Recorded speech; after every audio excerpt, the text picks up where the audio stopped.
કેમ છો? આજે હું બનાવી રહી છું જામનગરના પ્રખ્યાત તીખા ઘૂઘરા। તો આપણે સૌ પહેલાં આપણે મેંદાનો લોટ લીધો છે મેં અહીંયા। આપણે પહેલાં ઘૂઘરા માટેનો લોટ બાંધી દઈશું। એમાં આપણે જરૂર પ્રમાણે મીઠું એડ કરીશું અને ઘૂઘરાનો લોટ બાંધવા માટે તેમાં મોણ વધારે નાખીશું, જેનાથી તે એકદમ ક્રિસ્પી બને છે। બરાબર મિક્સ કરી લઈશું।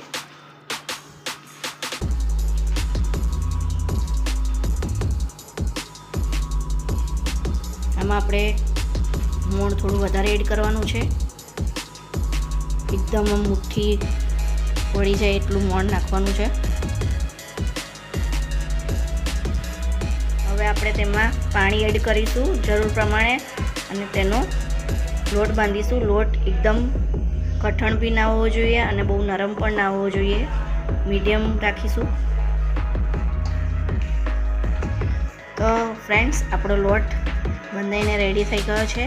હવે આપણે તેને 10-15 મિનિટ માટે રહેવા દઈશું, ત્યાં સુધી આપણે ઘૂઘરાનો મસાલો બનાવીશું। હવે આપણે ઘૂઘરાનો મસાલો બનાવીશું। અહીંયા મેં બટેકાને બાફીને તેને છોલીને તૈયાર કરીને રાખ્યા છે। હવે આપણે તેમાં બધા મસાલા એડ કરીશું। અહીંયા મેં આદુ અને મરચાંની પેસ્ટ બનાવીને રાખી હતી, એ એડ કરીશું।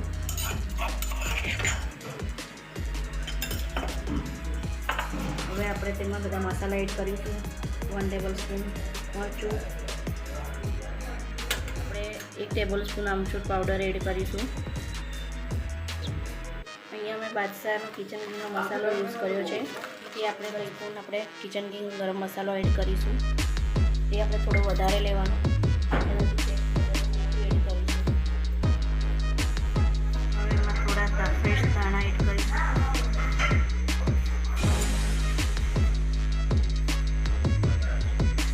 હવે તેને બરાબર મસાલાને મિક્સ કરી લઈશું। આપણો મસાલો રેડી છે। હવે આપણે તેમાં થોડા બાફેલા વટાણા એડ કરીશું। મેં પહેલાં એટલે એડ નહોતા કર્યા કે તે એકદમ ક્રશ થઈ જાય અંદર।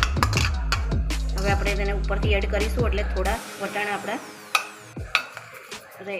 તો ફ્રેન્ડ્સ, અહીંયા મેં ઘૂઘરા માટેની પૂરીઓ વણીને તૈયાર કરીને રાખી છે। હવે આપણે તેમાં મસાલો ભરીશું જે આપણે બનાવીને રાખ્યો હતો, અને ઘૂઘરાની જેમ આપણે તેની ડિઝાઇન બનાવીશું। આવી રીતે બધા ઘૂઘરાને આપણે મસાલો ભરીને તૈયાર કરીને રાખી દઈશું। ફ્રેન્ડ્સ, આપણા ઘૂઘરા મેં મસાલો ભરીને રેડી કરીને લઈ લીધું છે। એમાં તેલ ગરમ કરવા મેં મૂકી દીધું છે ઓલરેડી, અને તેલ આપણું ગરમ થઈ ગયું છે। તો જે મેં અહીંયા ઘૂઘરા રેડી કરીને રાખ્યા હતા તેને આપણે ફ્રાય કરીશું।